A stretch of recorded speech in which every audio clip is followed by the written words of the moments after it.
Excellent. Thank you so much, everyone, for joining. I'll just wait for a few more seconds before we get started.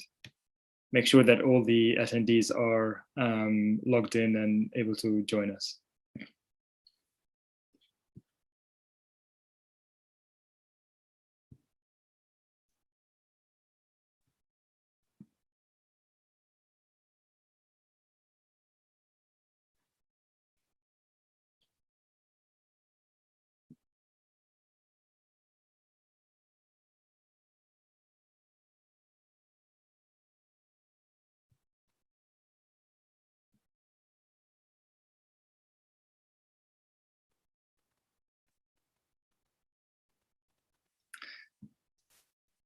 Excellent. Hello and welcome everyone to today's panel, part of King's College London School of Security Studies annual conference titled Order and Disorder Navigating Global Crises. My name is Dr. Hassan Elbahtimy. I'm Senior Lecturer at War Studies Department and Co-Director for the Center of Science and Security Studies, CSSS. It gives me great pleasure to share this panel. This panel is organized by the theme of science, technology, health, and security in the School of Security Studies. And the theme includes academics and researchers drawn from the School of Security Study that look into the interface between science, technology, health, and global security broadly defined. Today's panel addresses international investigations and accountability. International investigations have recently emerged as a key contested ground in international politics on the back of COVID-19, but also frequently features in all aspects and different aspects of international practice. And the panel takes a look at the conduct of investigations and their significance to practices of global governance. The panelists will address efforts to investigate the origin of COVID-19, chemical weapons use in Syria, illicit arms procurement networks, and the role of health intelligence in outbreak investigations. I'm very delighted we have 4 speakers addressing 4 different aspects of this topic with us today. We have Dr. Geoffrey Chapman, a research associate from the Center for Science and Security Studies at the Department of War Studies, and he's going to talk about investigating chemical weapons use, open source intelligence in a contested space. This will be followed by Dr. Daniel Salisbury, who is a research fellow at the Center for Science and Security Studies at the Department of War Studies. He's going to talk about investigating North Korea's arms trafficking. And then we have Rose Bernard, who's a PhD researcher, part of the Conflict and Health Research Group at the Department of War Studies. And she's going to talk about health security intelligence and evolving paradigm for outbreak investigations. And finally, we have Dr. Filippa Lentzos, Senior Lecturer in Science and International Security at the Department of War Studies and Co-Director for the Center of Science and Security Studies at King's. And Filippa is going to talk about investigating the origins of COVID-19 pandemic. So a few organizational notes before we get started. So we are going to have the individual presentations by the panelists. This will be around 10-15 minutes each. And then we are going to follow that with a question and answer session with all the panelists and our audiences. So if you have any questions while the presentations are delivered, please take note of them and write them in the question and answer box. I will keep an eye on them and collect them and bring them to the panel at the end for a discussion. If you want to follow the broader discussion around the conference, and if you're social media inclined, you can use the Twitter hashtag Order and Disorder, which we've been using for the conference. Please be aware that this panel is live streamed and is recorded, and the video will be available for later viewing on our YouTube channel. Thank you once more for joining us today. And I now give the floor to Geoffrey Chapman, who's going to talk about investigating chemical weapons use, open source intelligence in a contested space. Jeff, the floor is yours. Thank you very much. Just set up the slides.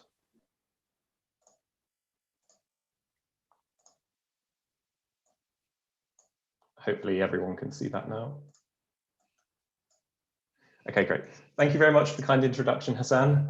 As introduced, my name is Geoffrey Chapman. I'm a research associate at the Centre for Science and Security Studies, and I've been investigating the use of open source intelligence in regards to chemical weapons use in the Syrian conflict over a number of years. So it almost goes without saying that the use of chemical weapons in the Syrian civil war has proven to be a totemic issue within the conflict. Following Obama's red line comments, chemical weapons have been one of the few issues to provoke Western intervention in the conflict.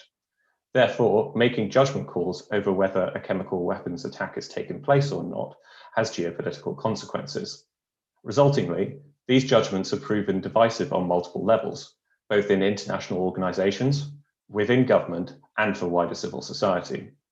In this presentation, I argue that open source intelligence, or OSINT, has matured in tandem with the Syrian civil war, and that the potential transparency that OSINT offers has posed different challenges and opportunities in attempting to investigate the use of chemical weapons use in Syria. These can vary across different actors, whether they be states, NGOs, or international organizations. Therefore, I will cover how each has responded to the use of open source intelligence from the outset of the conflict. To begin my talk, I must emphasize that the collection and use of OSINT as a medium is not new. Organizations such as the US's Foreign Broadcast Information Service and BBC Monitoring have been collecting openly available information since the Second World War. However, the Syrian conflict and the Arab Spring more broadly coincided with the maturity of smartphones that enabled the first-hand collection of footage to be widely collected and routinely distributed. This was twinned with the rise of online platforms that allowed users to relatively easily access and share and pass through this data. It was for these reasons that in 2013, Arne Bakker, writing for Time magazine, dubbed the Syrian conflict the YouTube war. In terms of investigating chemical weapons attacks in Syria, gaining physical access to sites to conduct investigations has proved challenging both journalists and international investigations. Therefore, open source intelligence has played a prominent role for all of those wanting to investigate chemical weapons use, where videos of incidents and other information can be used to indicate where attacks have taken place, what agent was involved, how many were affected, to what degree, and so on. Access to these often graphic videos has been cited by Western governments in their initial investigations of whether chemical weapons attacks have occurred. These determinations come under intense time pressures, where the impetus to conduct a kinetic response to a suspected chemical weapons incident will be measured in weeks at most. These time frames mean that decisions will occur in the absence of international investigations, which can take many months to compile. France, Britain, and the United States have all cited the widespread availability of open source videos in their determinations of whether chemical weapons attacks have taken place in Syria in their intelligence assessments that they've released to the public. While the purpose of intelligence may have traditionally been to inform decision makers, the legacy of the 2003 Iraq conflict means that further public scrutiny will be given to whether intelligence is both convincing and demonstrably reliable. These criteria are attempting to be filled by citing open source intelligence, as it offers the potential for a greater degree of transparency. For instance, the US Senate Select Committee on Intelligence in 2013 made the videos by which it determined that chemical weapons use had occurred in Ghouta available to the public. Even so, there are limitations to this transparency. How the information was collected and verified remains ambiguous, and reliance, or lack thereof, on other modes of intelligence collection have not been made explicit. Nonetheless, the ability to use open source intelligence to indicate to the wider public and political opposition how determinations are being made over whether chemical weapons use has occurred is a step forward in terms of transparency in the state-orientated intelligence process. However, the role and nature of open source intelligence in state-based decision-making has been criticized. Given that Hayat Tahrir al-Sham has controlled territory where chemical incidents have occurred in Syria, the then Labour Shadow Foreign Secretary, Emily Thornberry, cautioned in 2018 not to rely on so-called open source intelligence provided by prescribed terrorist groups, and that it was an unacceptable alternative to international investigations.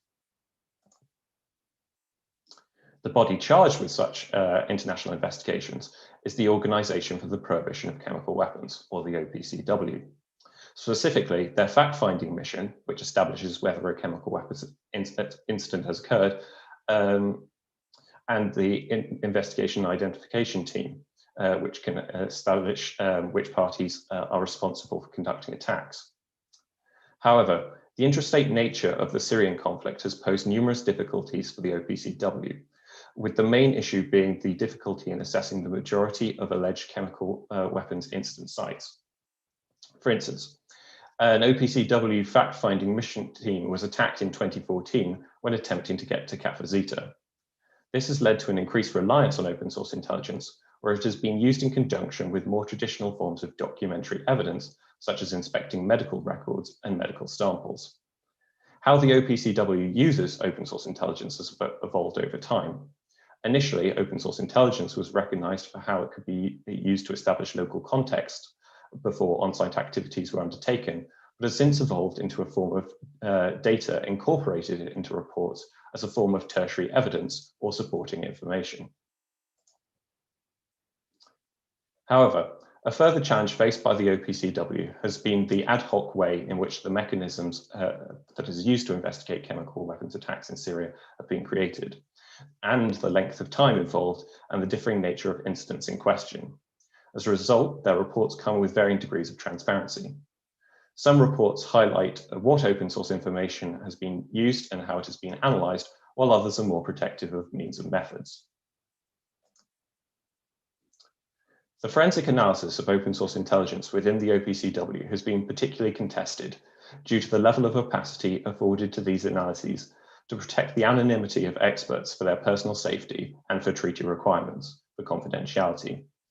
These issues have provided an outlet for states opposed to the OPCW's findings in regards to Syrian chemical weapons use to suggest that the core principle of the OPCW's investigative mechanisms are being undermined. The use of open source intelligence is cast as an innovation that lacks the chain of custody that physical evidence collected by inspectors on the ground would be able to establish, and is therefore inherently illegitimate. Opacity within the analysis afforded by the OPCW reports is used to suggest politicization and allow space for alternate theories to be constructed around. While it appears that open source intelligence only plays a supporting role in OPCW investigations, and that the denouncements of the organization appear to have been largely unconvincing to state parties, the organization could be more proactive in establishing clear principles for how OSINT will be collected, documented, and analyzed going forward.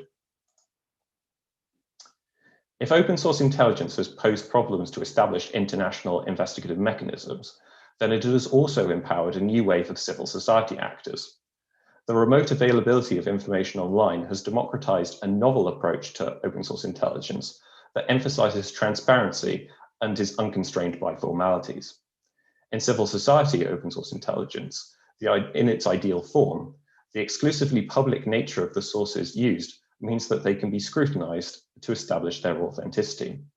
The author can then provide the reader with access to full details of their analysis, making peer review possible. Epistemic authority for these works is not derived from institutional authority, but by the transparency of method involved.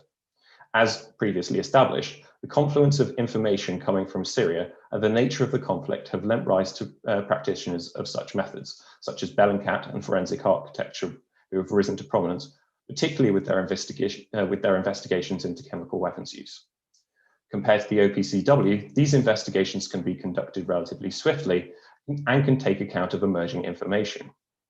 In doing so, they can establish with reasonable confidence that circumstances in which chemical weapons incidents took place in.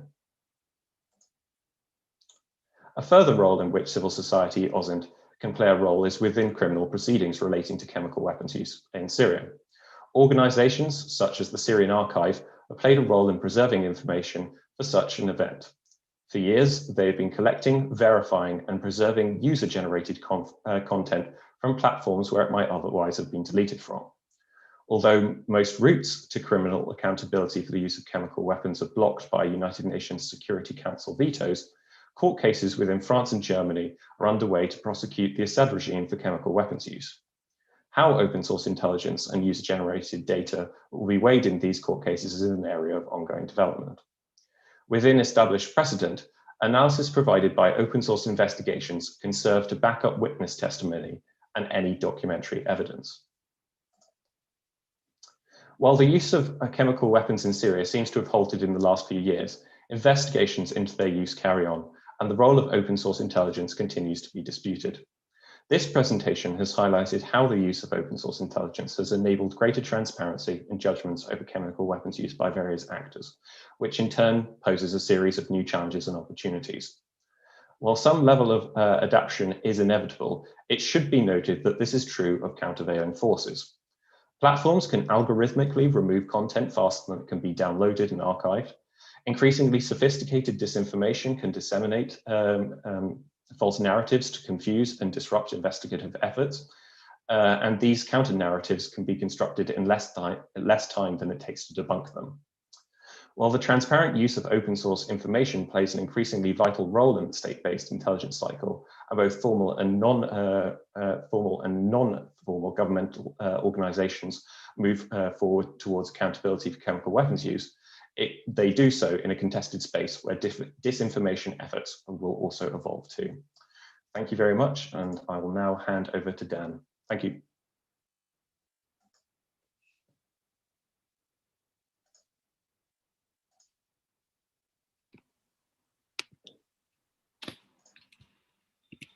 Okay, thank you, Jeff. Good afternoon, everyone. My name is Daniel Salisbury, and I'm a researcher at the Centre for Science and Security Studies. I'm going to talk to you this afternoon briefly about my work on North Korea's arms trafficking networks, particularly trying to take a focus on investigations and accountability, along with the theme for this session. And so this is basically what I'm going to hopefully cover, just basically give some insights into my research in this area, provide a little bit of background as to how I ended up here looking at this topic, provide a bit of rationale as to why I think it is important, and then I'll look at some different facets of investigation, the key challenge of accountability as I see it, and then extract some lessons. So just to provide a little bit of background here, my main research interest over the past few years has been in WMD related illicit trade. So these are networks that are supplying the nuclear weapons programs and missile programs of countries like Iran and North Korea. I was recently awarded a Elbahtimy Early Career Fellowship to look at arms embargoes, and particularly how target states, so that's the embargoed states, how they respond to these restrictions. And I'm conducting a multi-year study looking at this, mostly historical. So I'm spending a lot of time at the National Archives at Kew at the moment, but hoping to get to some archives overseas as well to look at different national embargo cases, but also looking at some contemporary cases such as the North Korean one.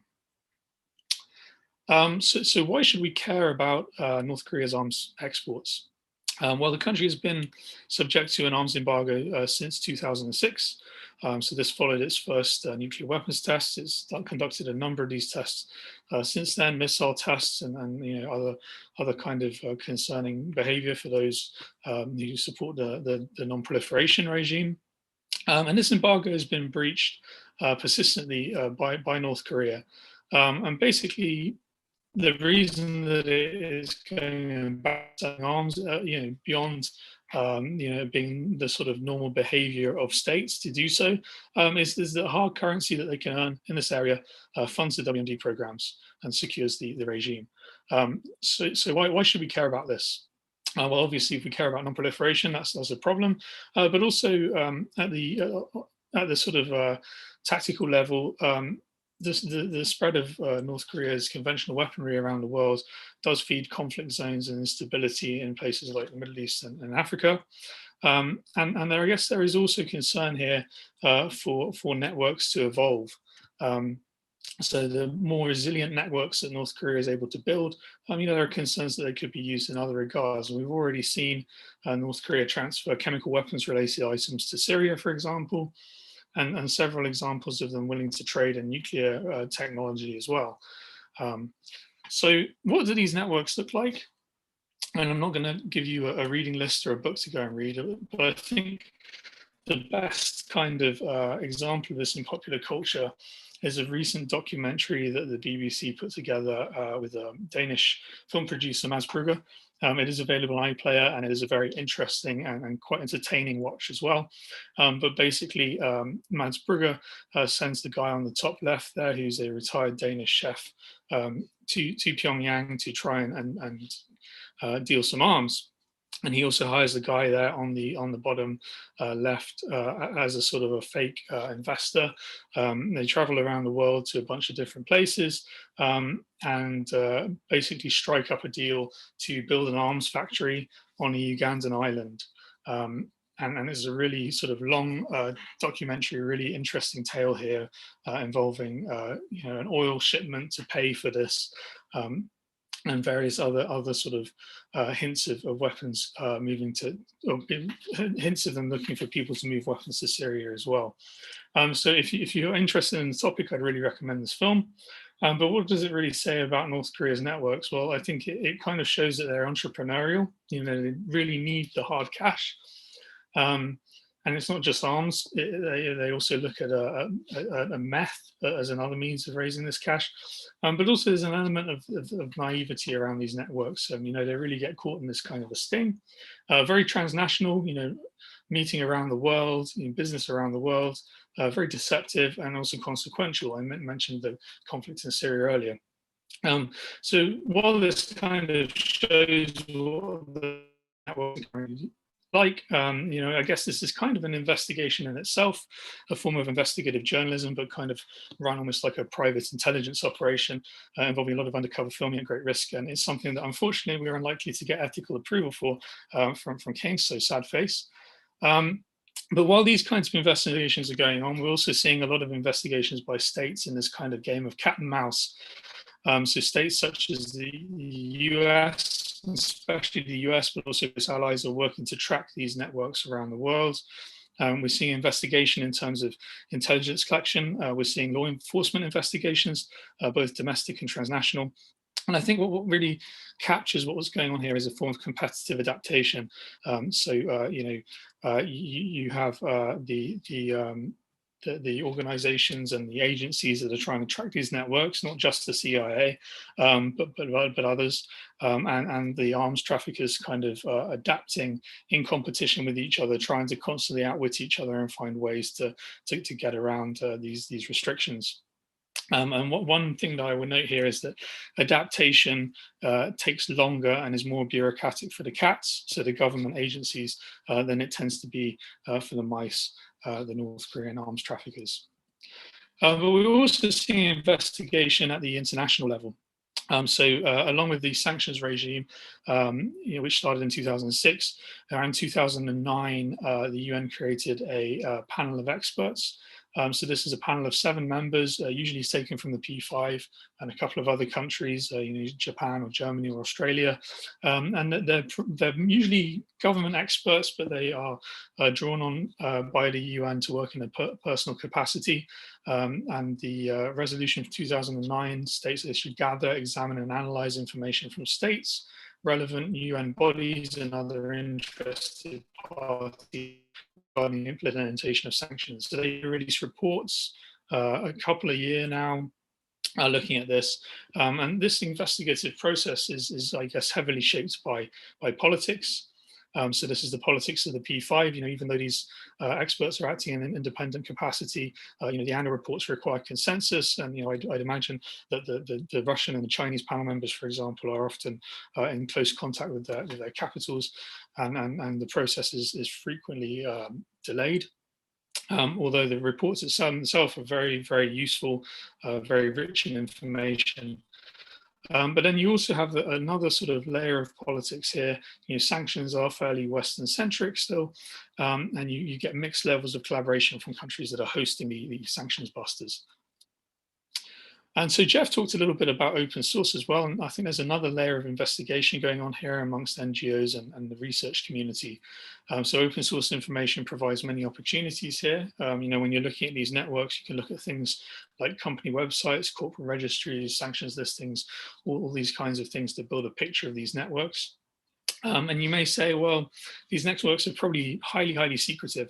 How are you able to know anything about them?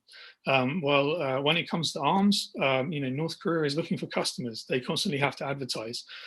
So the images on the right are kind of a case that I found that are very interesting. And this was from a YouTube video, supposedly a Malaysian company that builds boats. You know, the first half of the video was very boring. It was, you know, about their customers, which did include some Malaysian government agencies, but also, you know, some very sort of mundane, you know, boats that the Coast Guard or the lifeboats or that kind of thing might use. The second half of the video, there was far more interesting and culminated, you know, it was basically a catalogue of North Korean weapons, the types of things that you only really see in North Korea and Iran. And it culminated with the image on the top right there, which is a Yono-class miniature submarine, which was the one that North Korea allegedly used to sink a South Korean battleship. I mean, not a battleship, the naval historians are probably fidgeting there, but I think it was a frigate in 2010. And the weird kind of looking sensor below, it took me a while to work out what that was, but then I helpfully found a picture of President Ahmadinejad of Iran posing right next to a very similar looking piece of equipment. So if you've got time and you know the types of places to look, you know, you can find a lot of this information in the open sources. So now to move on to the second theme that I want to talk a little bit about, and that is accountability. And particularly here, I'm interested in the role of the DPRK's missions. So these are diplomatic missions, embassies, consulates, trade offices, that kind of thing. So when it comes to accountability and promoting accountability and, you know, dealing with these arms dealers, I'd say, you know, you get some private dealers in here, a bit like our fake friend that I showed you on an earlier slide in the documentary, but the networks tend to be heavily state connected. You know, I think across these private dealers and these state connected aspects, it's very difficult to bring arms dealers to justice. You know, there's a whole host of difficulties, evidential difficulties, you know, difficulties of transnational investigation and jurisdiction and all that kind of thing. But what I found, and I think what a lot of people are looking in this area have found, is that the embassies and the diplomats and the intelligence officers based there really act as key nodes in these networks, and they're essentially North Korea's arms brokers. And I'd say it's not novel to the DPRK. You know, I'm sure there are British officials around the world flogging arms. You know, I think maybe on the side of procurement for the nuclear program, you know, there are a number of countries as well, like Pakistan, Iran, and Iraq, that have used their embassies in this way.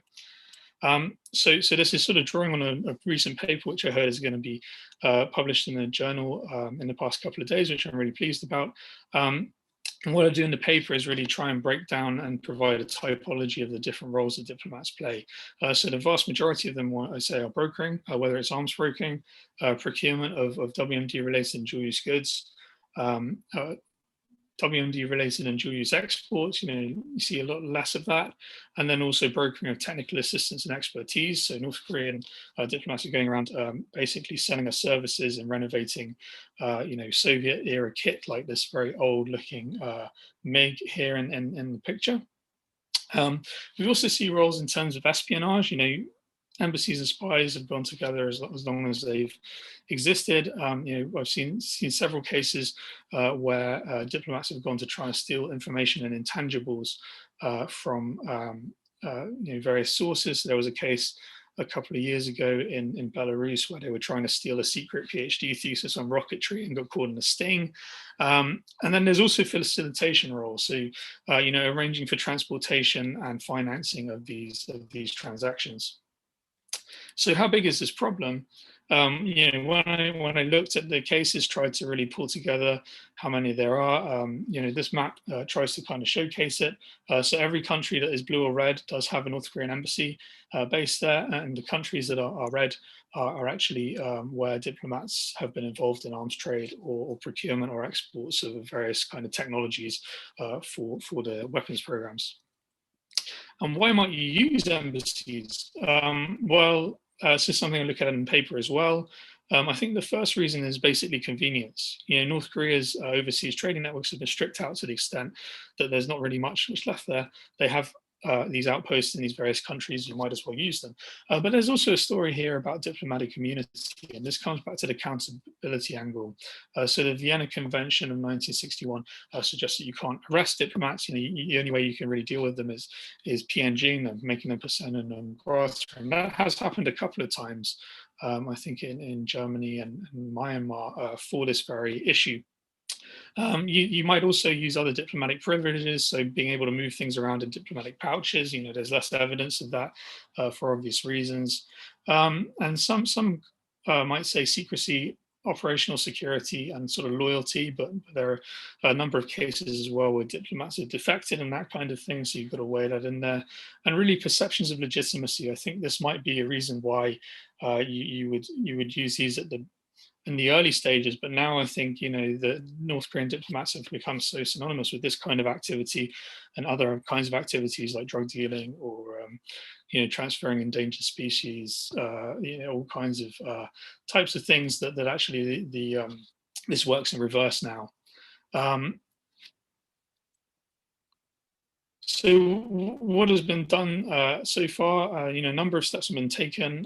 You know, a lot of countries have expelled diplomats and closed missions, but a lot of this relates to various other things like the provocations of the nuclear tests, the missile tests, you know, endangered species smuggling, for example, but less so in terms of the arms trafficking. But you know, a number of UN resolutions over the recent years have talked about this, saying that states should be vigilant. They've expressed concern about the abuses. They say they should expel diplomats for sanctions busting, limits on various bank accounts. But there are also armchair investigators here as well. So obviously there's a role for states in the UN panel. But, you know, at King's a few years ago, a colleague of mine actually stumbled upon a case where, you know, a North Korean middleman seemingly was openly advertising lithium-6, which is a kind of a key ingredient of thermonuclear weapons in an online advert. And it actually had the contact number listed was the phone number for the third secretary at the North Korean embassy in Beijing. So just to conclude now, lots of investigation ongoing. You know, I think it just reflects some of the political and power balances here, and the investigation itself has been crucial to uncovering sanctions evasion and sanctions violations. Open source, again, like Jeff mentioned, has been important in this. And accountability, I think, remains very difficult, just generally in terms of holding transnational arms traffickers to accountability, but also because a lot of the people doing it have diplomatic immunity. So, you know, it's a real wicked problem in that sense. So I'm going to pass over to Rose now for her presentation. Thank you very much.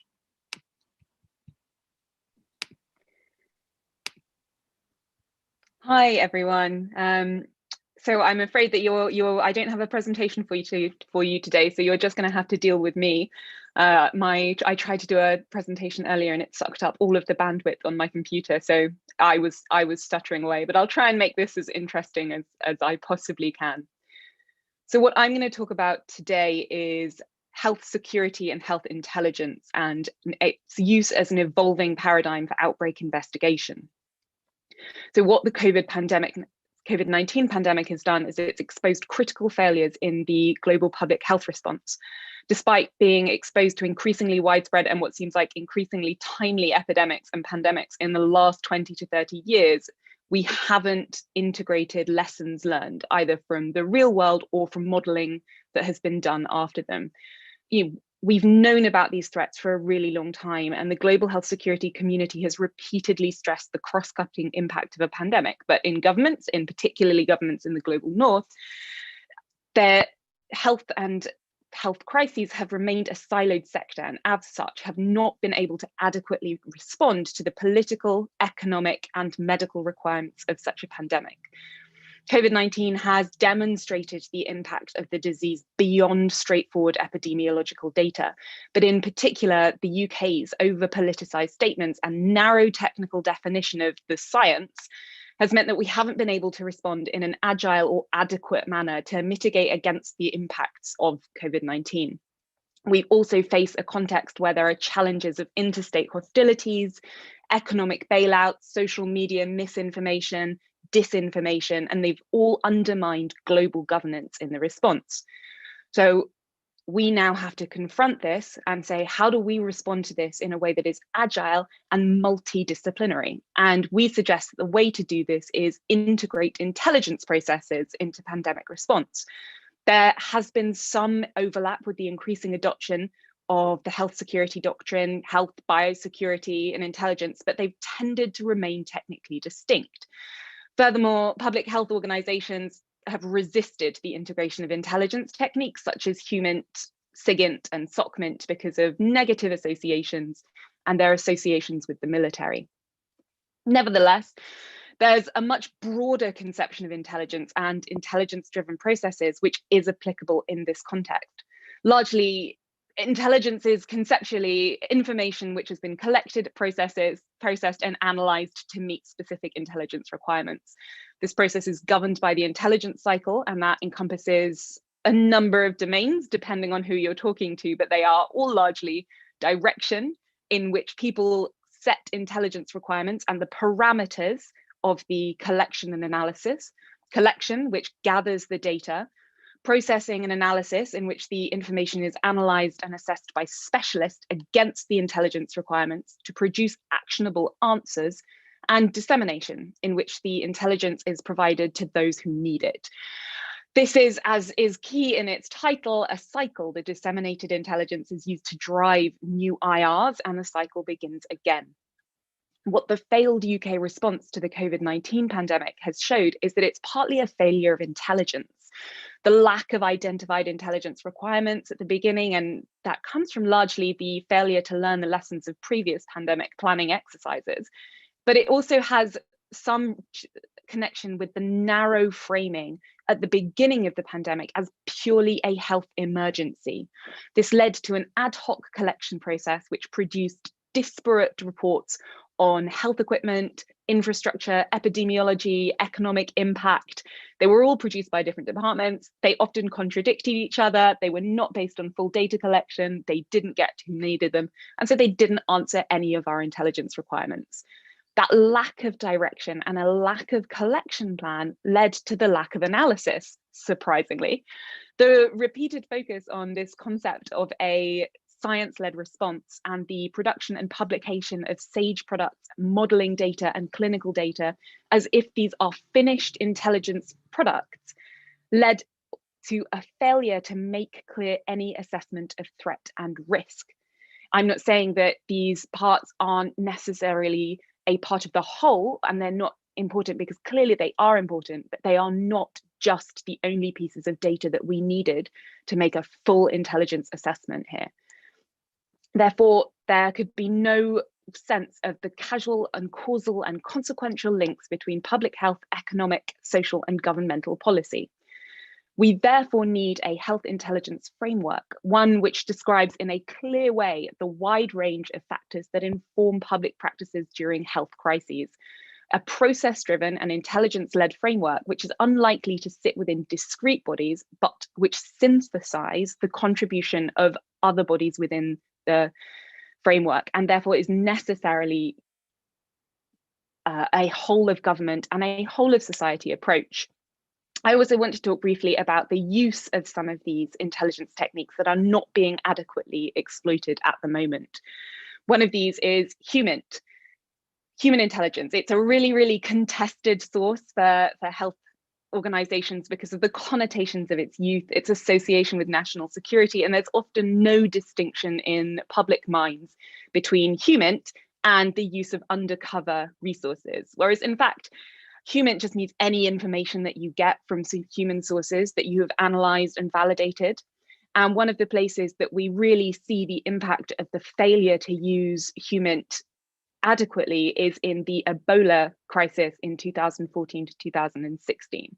And we see that through 5 failures of HUMINT, essentially. So 1, there was no initial contextual reporting on socio-cultural factors affecting the infection rate. So early responders to the crisis were unaware, they were insufficiently briefed on the particular cultural context of the event, both in terms of things like funereal practices and the political context and hostility to government workers. This incomplete assessment of the operational environment prevented adequate modelling of the severity of the outbreak and also inhibited later deployments of responders, both civilian and military. We also have collection of case numbers. So despite publications of a sharp decline in cases, infections increased during August. So a decline in case numbers is commensurate with previous Ebola outbreaks, but we also know that they typically increase in August, and that should have been highlighted by an intelligence overview. It's now also apparent that the decline in cases was not in fact a decline, but it was a decline of recorded cases because healthcare workers were chased out of towns and villages.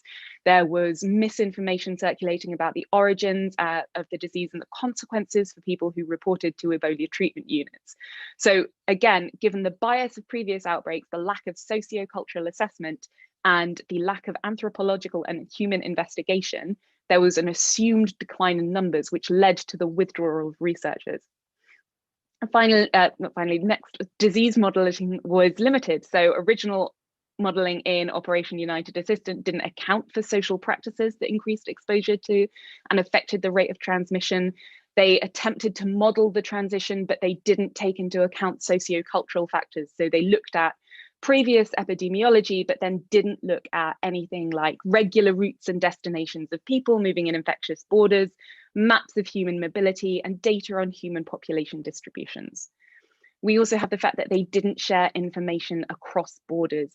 So individuals had been exhibiting Ebola-like symptoms for months, particularly between the borders of Guinea and Sierra Leone, but they didn't report that, and people didn't share that information. So this unreported outbreak was likely responsible for the speed with which Ebola spread in Sierra Leone and for the second wave of cases in Liberia. Finally, there was little communication between respondents at the outbreak. There were a number of rumors regarding the potential of mutation of the virus prevalent among first responders, but they suggested that it had caused a change in its basic reproduction number, and that led to fear and confusion in the initial response.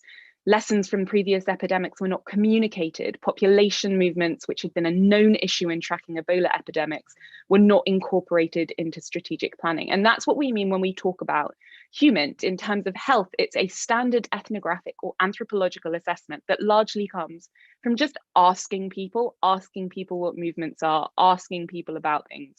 It's not undercover, it's just a different type of information. But because it is not technically connected into health, we often lose sight of it.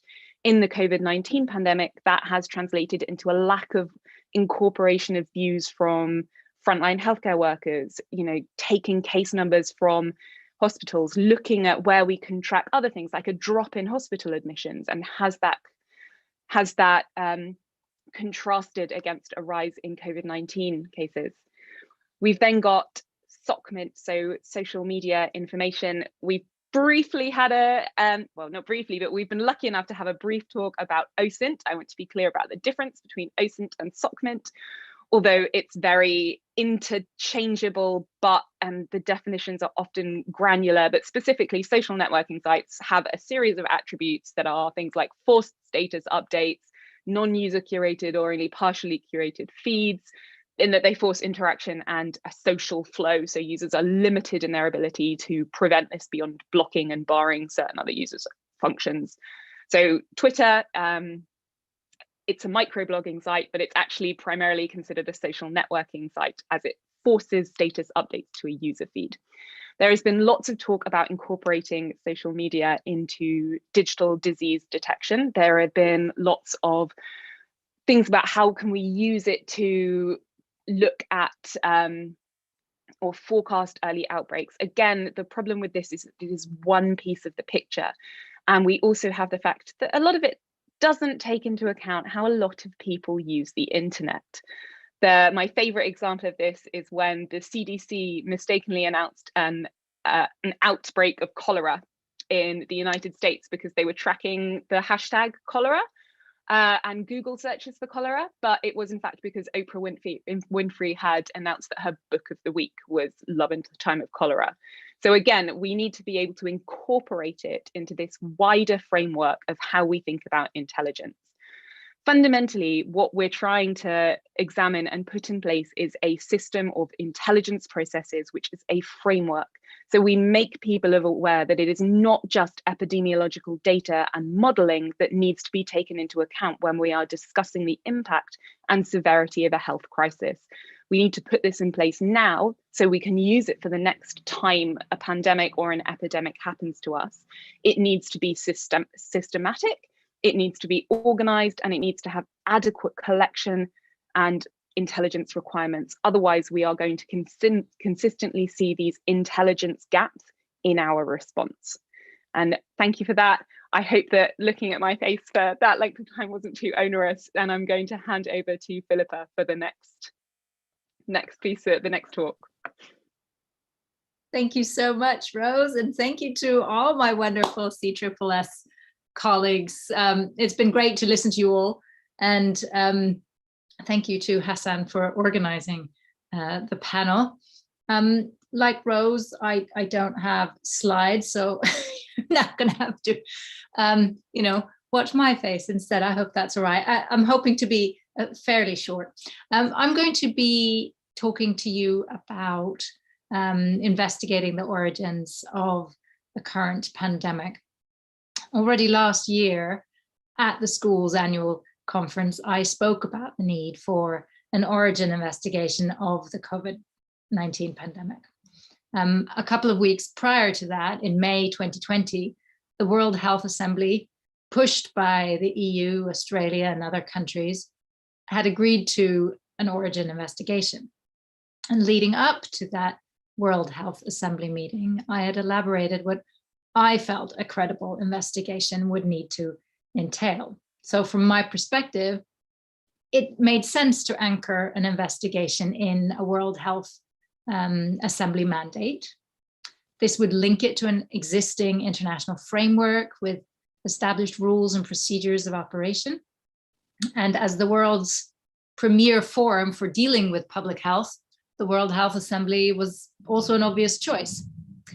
Sure, the institution is politicized, but it is fairly science-driven. And it's certainly less politicized than other international forums like the UN General Assembly, the UN Human Rights Council, and the UN Security Council, where, as a matter of course, it seems as though one country or another is frequently or continually blocking international action on any given issue.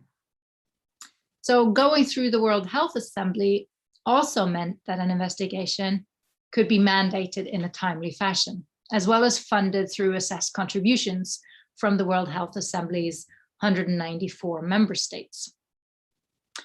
And this would mark it as a collective effort rather than one of a few select states. Importantly, it was also the most politically feasible approach to get China on board, and cooperation from Beijing was crucial for an in-country investigation. I believed, and I still believe, that a genuine effort to query origins cannot solely rely on answers from the natural and medical sciences, from virology, from infectious disease genomics, from genome science, epidemiology. Of course, obtaining case histories, obtaining epidemiological data and viral samples from different times and places, including the earliest possible samples from infected individuals and samples from wildlife, is paramount. But in and of itself, it's not sufficient. A forensic investigation would additionally involve auditing and sampling viral collections at the relevant labs that had been studying coronaviruses in the vicinity, of which there are several in Wuhan, as well as examining the types of experiments that are carried out and the viruses that are used, and reviewing the safety and security practices in place in these various facilities. Key data would therefore come from documents, including standard operating procedures at the labs during fieldwork, risk assessments of individual experiments, experimental logs, fieldwork logs, training records, waste management records, accident and infection records, facility maintenance, access logs, security camera footage, communication logs, all these kinds of documents and records that a lab of this kind would normally keep. And I'm sure Wuhan has, the Wuhan Institute of Virology, as well as those other labs in Wuhan. And in addition to those documentary sources, interviews with facility personnel and observation of lab facilities and fieldwork sites would also be important sources of data. Now, what we got in the end from the joint WHO-China global study, as they called it, was very different to a forensic investigation. The joint team didn't have the mandate, they didn't have the independence, and they didn't have the necessary accesses to carry out a full and unrestricted investigation into the origins. So the terms of references for the study, these are what govern the exact objectives and duties and responsibilities of the team or the investigation. They were negotiated by the WHO and China with very little transparency in July of 2020. They were then only made public after a considerable delay in November of 2020, when it became clear to outsiders that those terms of references were significantly limited. The selection process of international experts to be on the team itself did not adequately screen for conflicts of interests, and the skills represented in the team members were purely focused on public health and zoonosis, to the detriment of forensic skills that are suitable for investigations of lab or research related accidents. And when the joint WHO-China report finally came out at the end of March 2021, after again much delay, it became clear that the joint study team only saw its priority as seeking a zoonotic origin, not as fully examining all possible sources of the pandemic. The published data that supported the report mostly presented reviews of Chinese studies that had not been published, shared with, or reviewed by the international scientific community. And well over a year after the initial outbreak, critical records and biological samples that could have provided essential insights into the pandemic origins remained inaccessible and had not been accessed by the team during its 2 weeks on the ground. I mean, there were actually 4 weeks on the ground in Wuhan, but 2 of those weeks were spent in quarantine in their hotel rooms. So in actual fact, they were just on the ground in 2 weeks. So what the international team members had to do, by their own admission, was to often rely on verbal assurances given to them by their Chinese counterparts rather than independent investigation. And this was particularly the case when it came to the possibility of a research-related accident or lab leak. And the final process that was used by the joint study team for assessing the likelihoods of a natural spillover or a research-related accident, which that process basically amounted to a show of hands by the team members based on a very superficial review. That process failed to reach some of the most basic standards of credible analysis and assessment.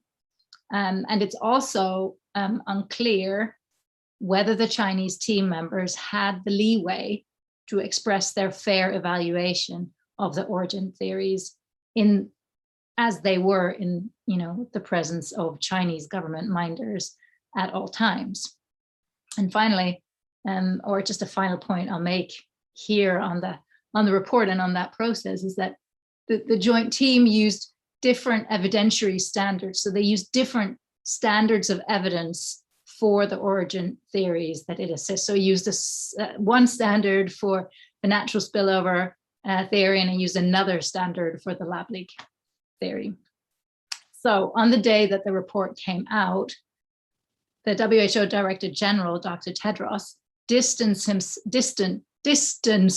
himself and the WHO from the team's findings. In a statement released literally just an hour or two before the report, he said that all origin hypotheses must still be examined, including the possibility of a lab-related incident. He also said that China must be more forthright in sharing essential data and biological samples, and that the WHO was prepared to send additional missions and experts to China to thoroughly examine all origin hypotheses. China responded, of course, that it felt it had been open and forthright and transparent, and now it was the turn of other countries to open their facilities and field sites for investigation. On the same day, there was a joint statement by 14 countries that was led by the United States, which was also critical of the report. It underscored the need for a transparent and independent analysis, free from interference and undue influence, and it voiced the countries' shared concern that the joint study lacked access to complete original data and samples. And a similar sort of statement, a little less bold, came from the EU. Now, possible steps at that point would have been to revise the existing terms of reference of the joint WHO-China study, or to pass a new World Health Assembly resolution for a more credible investigation. Neither of these have come to pass.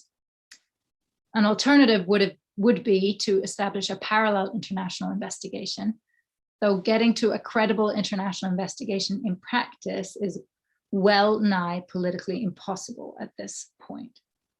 And even if we did, it's far from certain whether it could come to any conclusive findings, particularly in light of the time that's now passed since the spillover event happened, and then likely without on-site access, right? So let me conclude. As it stands, a credible international investigation doesn't seem feasible, but there's a big question here. Do we actually need an investigation?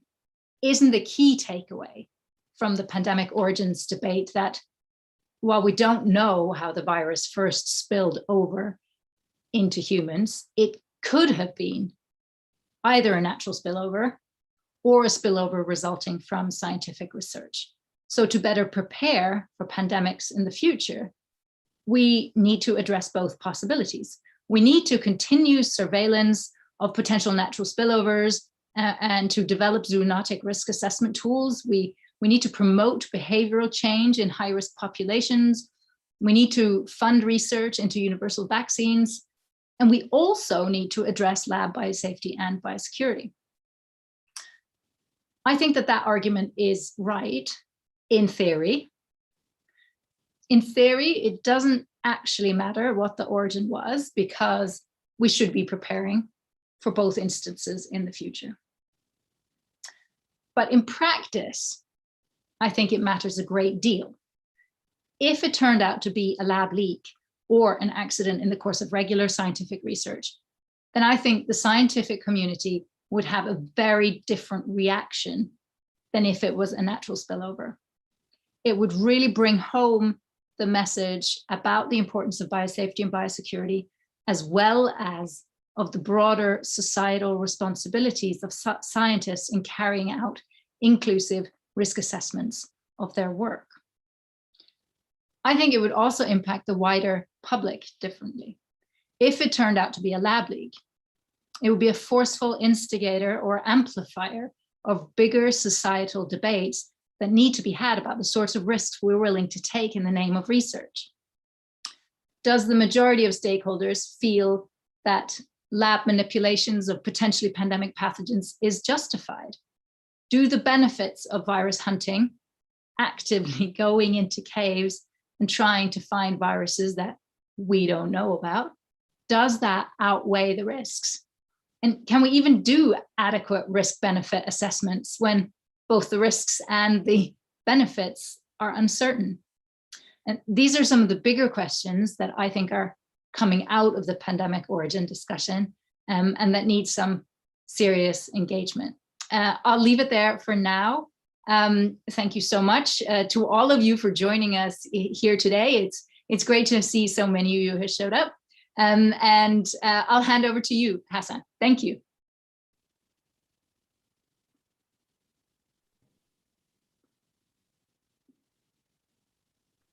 Excellent. Thank you so much, everyone. Jeff, Dan, Rose, and Filippa for your excellent presentations and interventions.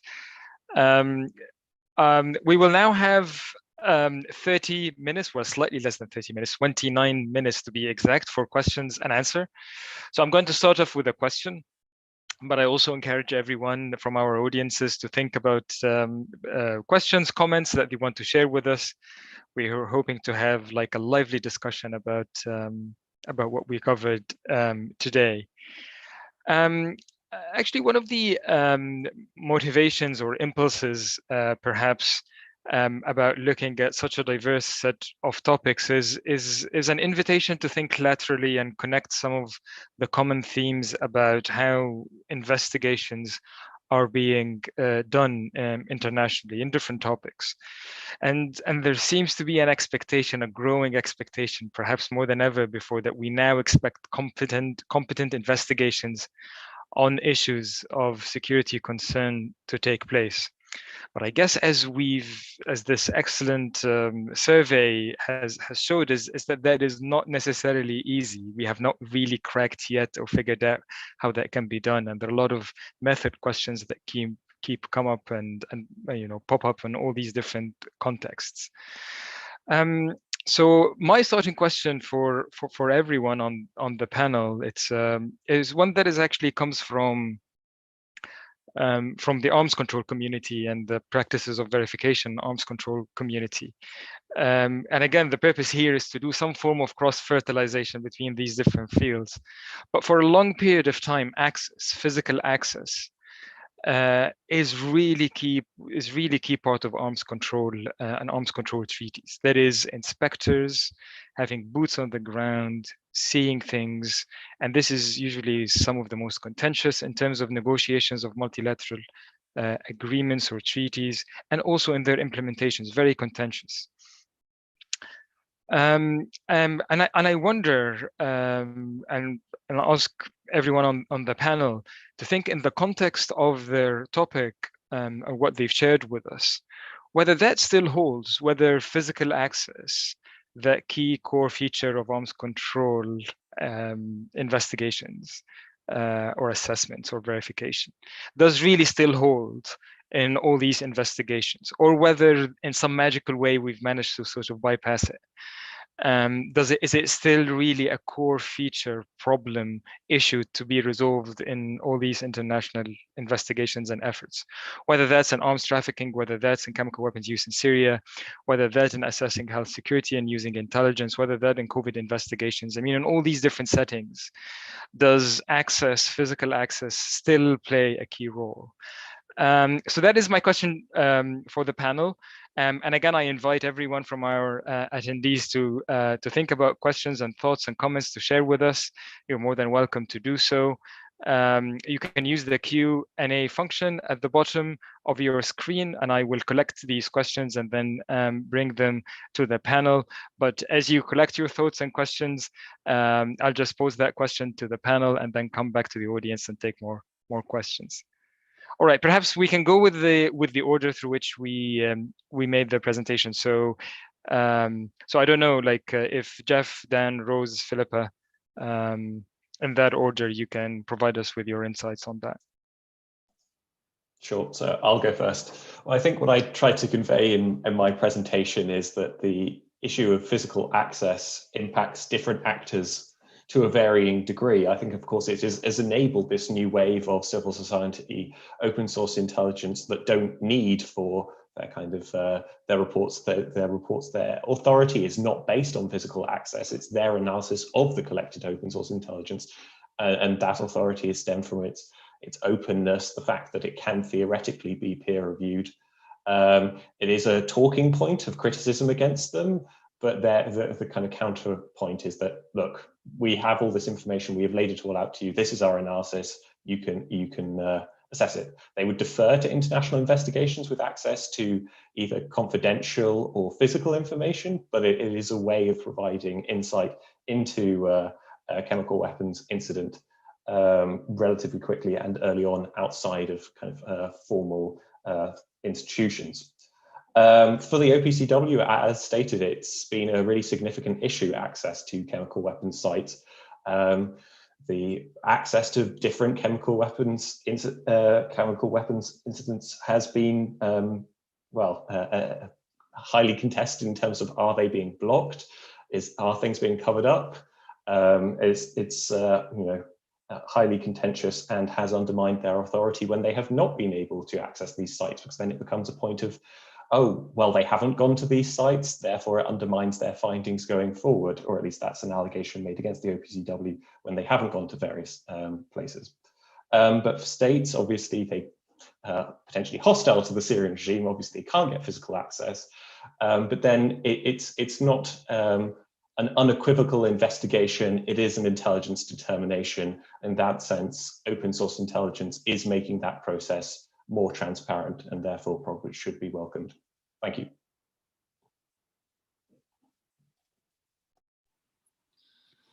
That's a great question, Hassan. You can really see the verification background, your verification background coming out.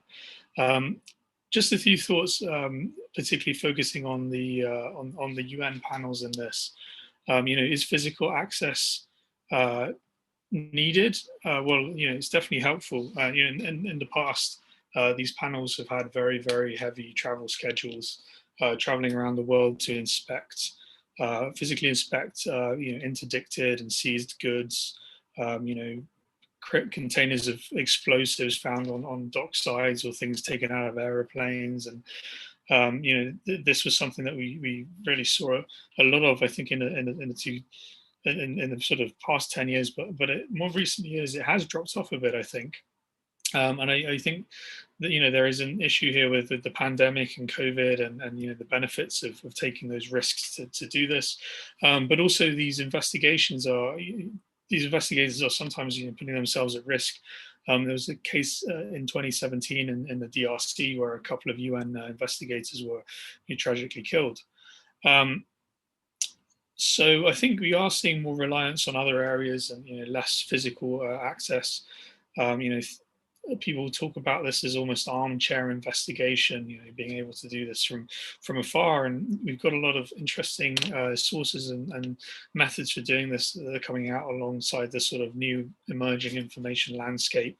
One of the areas that I think has seen a lot of work in this area is the maritime sanctions on North Korea, and having various bits of shipping data and transponder data means that you can track ships from your armchair, and you can employ things like machine learning and AI to do that. But obviously there is behind the scenes a reliance on states providing information, and this is part of the picture that we don't always see. So we don't really know what kind of access they have, and it's obviously in their interest to keep sources and matters very secretive. So I would also say that this reliance on other means and doing things from afar brings with it a whole host of new political, ethical, and practical issues as well, which we can talk about. Yeah, I think those are some really interesting points, and I would particularly agree with the points around new methods and cybersecurity. So I work in cybersecurity, so there is a very cynical part of me that says, as long as somebody's been there, I can get at that information somehow. Like, you might not like it, but I can get it. So, I think that we now have so many different sources. Does that rule out physical investigations? No, it just gives us another way that we can verify it and look at the results of those investigations. I also worked with somebody a very long time ago who did physical investigations into arms trafficking. And his sense was, well, he actually said, physical investigations are like tequila. It depends on who's doing it. So I think that we have to be aware that this is just one source of information, and we have to be prepared to verify, assess, and look at the answers that get it independently amongst a wealth of other sources. Thanks, Rose. We're all actually terrified of your capabilities. My answer, Hassan, is I think it depends. So for COVID-19, for instance, there has also been the COVID-19 origins, there's also been a fair bit of open source investigation going on. There's this group called Drastic that essentially became a conglomeration of individual researchers that sort of met online because they were all interested in finding out more about the origins, and they've done some, incredible digging up of old theses, PhD theses, of database records from the lab, and all these kinds of things that bring up difficult questions that you think should be answered by some of the facilities involved.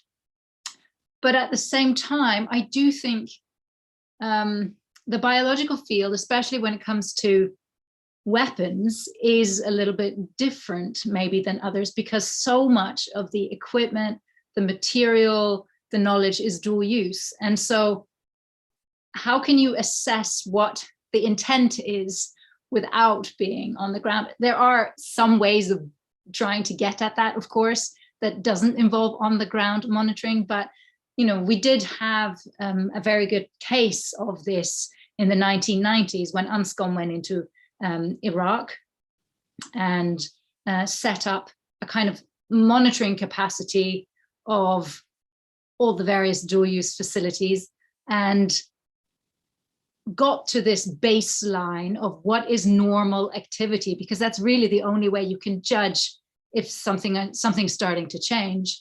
And there was, I think, very good information coming out of those inspections and investigations with boots on the ground. It was when the UNSCOM team was withdrawn from Iraq, when the eyes on the ground or boots on the ground sort of disappeared, that the intelligence got really, really shaky about what was going on. And we all know how that ended in 2003 with the Iraq invasion. And so I think it's important to stress that both aspects, both open source and boots on the ground, or remote and boots on the ground, and they don't even have to be boots, they can be heels. They can be other forms of, they could be lab coats on the ground. There are different metaphors we could use here, but in-person, on-site inspections, I think, still forms, at least in the biological field, a really important aspect of inspections and investigations. Over to you, Hassan. Great, thank you so much, everyone, for your thoughts and insights on this. I have now a list of questions that I will share with you. I think the best perhaps approach here is to maybe collect them in groups and then share them with the panel. So I'll start with some of the cross-cutting questions. So there is, so I'll start with this one from Paul Schulte. He's asking, at the most general level, aren't we witnessing a widespread reaction against the political, military, reputational risks of transparency, with consistent, sometimes coordinated pressures from many states to return to Cold War levels of privileged Westphalian opacity? So dynamics of transparency and opacity, and the push and pull between transparency and opacity now, and who's supporting what and to what end. I think that's a cross-cutting question. There's a question from Alexandre Kile, trying to connect the first and last presentation. What are the implications of the COVID origins discussion for the BWC and possible violations thereof? So let's maybe start with these two questions, and then I'll come back and collect two. So I'll go back in the same order. I don't know, Jeff, if you feel you want to respond to this, but like basically anyone who from the panel who wants to, like, you don't necessarily have to respond, but like if you have something to say, you're more than welcome to, obviously.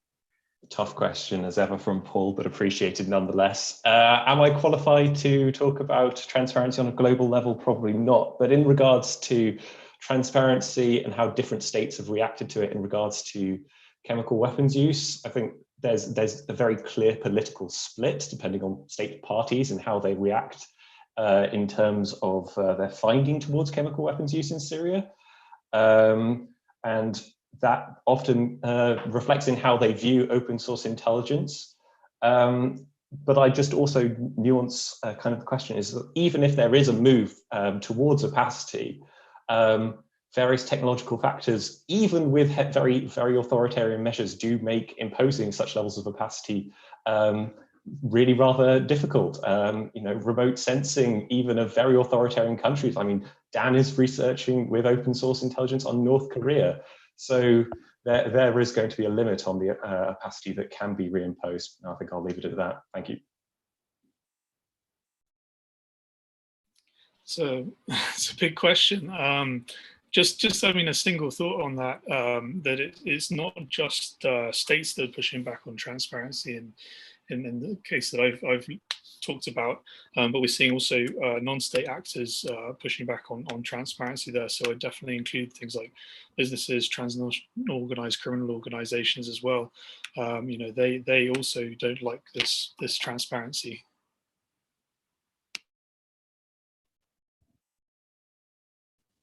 Is Rose still with us? Yeah. Yes, just I agree. Yes, I think that it's we are living in a world where there's this incredible dichotomy between the availability of information that we have access to. If you think about the all of the documents that have been released on WikiLeaks, you think all of the documents that have been released, PACO leaks, Milico leaks. So we have this huge amount of transparency, but we also have an incredible amount of obfuscation, and it's particularly by large companies, people with political and economic interests in that.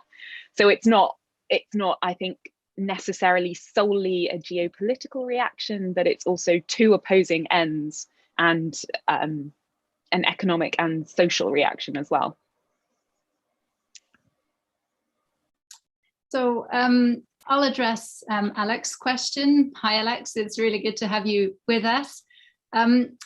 What were the implications of COVID for the BWC? The BWC has kind of kept a low profile in this whole discussion, right? Or in this whole, in the whole pandemic. The security community, not the intelligence community, the international security community has had a fairly low profile. This has been left to the health community, which to a large extent I think is right. But of course it hasn't gone unnoticed that if this had been deliberate, it would have, it could have caused even more havoc if you had something worse come out. And so I think to that extent, it has reinvigorated discussions in the BWC. It's also shown how damn difficult it would be to get an investigation going if there was an allegation of an attack. You would sort of need the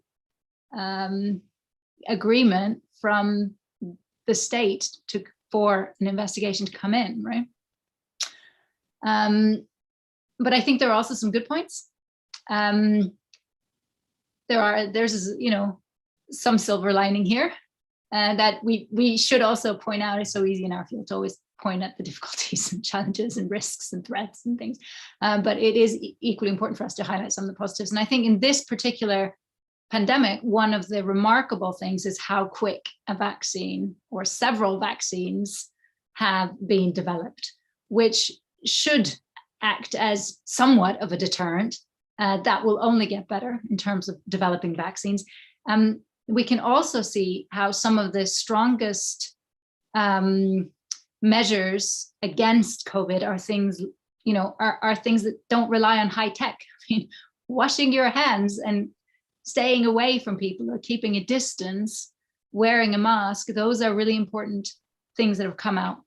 I did want to quickly kick this question back to Rose, though, because one of the things we have seen in that's been very unique so far in this pandemic is the use of biological information warfare. And it's one of the things that I've been talking about a lot in different fora, but of course the brains behind that idea is you, Rose. So I'll just kick that back over to you so you can present it. Thank you. And yeah, that's a really good point. So one of the things that we've been investigating in the COVID-19 pandemic is the use of disinformation and its impact on public health. And one of the arguments that we've been making is that actually the impacts of disinformation campaigns in a pandemic and an epidemic are in fact equivalent or analogous to those of biological warfare, because they increase morbidity and mortality in a population and they undermine economic and socio-political systems. So even if the extent is not, to cause morbidity or mortality, it is to potentially take advantage of a global catastrophe for political or economic reasons, you are still achieving that aim using biological disinformation, and you are still causing persistent disease circulations. And we've consistently looked at the way that states are using these kind of disinformation campaigns. And one of the most interesting facets of that is the audience doesn't necessarily have to be foreign. It's not always the actions of an adversarial state against you. It's sometimes in misinformation and disinformation provided by one's own government, meant to impact economics or politics, but which cause increased morbidity. And they say it in full knowledge of its falsehood. And it gives us another framework with which to engage with this phenomena. Great, thank you so much. So we've got 8 minutes left. So we plan to end promptly in 8 minutes. So I'll just ask for very quick telegraphic sort of answers, and I'm afraid we won't be able to cover all the questions, but I'll try to send them to the panelists later. So a question I think that is best addressed by you, Dan, the link between money laundering and state sovereignty. Ultimately, there is a relationship between illicit market and globalization, and how to unpack that. It might be challenging to unpack in a telegraphic fashion, but we can try. I think Leslie is asking about the ethics of scientific research, and should scientific projects and curiosity be sort of pursued with all the attendant risks? Do we need an international body like the IAEA that can investigate things like that? And a final question from Louisa. And again, I apologize for everyone who posted a question. We won't be able to cover them all. A question from Louisa about the relationship between international and national investigations, and whether the national can undermine the international in some instances. Right, back to the panel. Okay, so the first one for me on money laundering. So I guess money laundering is about, at basic level, is about hiding the origin of funds. North Korea has to do a lot of this. It's not just about the role of illicit activities in its revenue generation, but also because it's just subject to the most extensive sanctions regime of all time. So we've seen a lot of the kind of issues surrounding this transferred to the non-proliferation, in a sense, through the counter-proliferation financing agenda. North Korea has found a lot of different ways to pay for things and move money around, especially using banks outside of the country, and also using things like double ledgers. When it comes to sovereignty and the connection there, North Korea is quite unique in a sense. The concept of state criminality is quite an interesting one to look at here, and there's a whole spectrum between fake criminal aspects of a state to full-on criminal sovereignty, and North Korea is often talked about as being one of the only countries that really has this kind of criminal sovereignty, is almost a soprano state. And I'd recommend, or just make a note of the The Mole documentary that I mentioned, where one of their sort of agents basically said, look, in North Korea, the rules don't apply. You can do anything here, you know, if you basically pay us enough. So yeah, there's a few interesting strands to put on there. Excellent, thanks, Dan. So the question about a body like the IAEA for biological research and the ethics of bioresearch, should anything be pursued if it's possible or interesting, I think was posed is perhaps Filippa and Rose would be might be interested in answering that, taking that on. Yeah, I mean, I would actually combine G. Leslie's question on the need for some kind of international body with the anonymous attendees question on the need, do we need a rotating health inspector in labs all over the world? Because I do feel that there is a need for some kind of international oversight of high risk facilities or high containment facilities, whether that is best placed in something like a separate institution like the IAEA, or whether that should be a function that goes within the WHO, or whether that should be a function of international standards inspected through certified third parties. I think those are all open questions at the moment, but certainly we do need to have some sort of international tracking of the number of these labs. To date, there are now approximately 60 BSL-4 labs like the Wuhan Institute of Virology across the globe. They're in all countries from North America, in all continents, North America, Europe, Asia, Africa, Australia. We have done a recent study, and we had a launch very recently, providing a map of where these high containment facilities are globally. And we also produced a policy paper talking a little bit about the sort of biorisk management practices that need to be in place. So I would urge you to go to that. All of that is on my Twitter feed. So thanks for the questions. And over to you, Rose. Yeah, I'd completely agree with everything you just said. I think we need a way to monitor all of these high risk projects, not just from a biological perspective, but also from an information governance perspective. We need to make sure that there is enough security around the documentation and research that these labs are doing, that it's protected, that there is a standardized way for communicating this intelligence and these research results as well.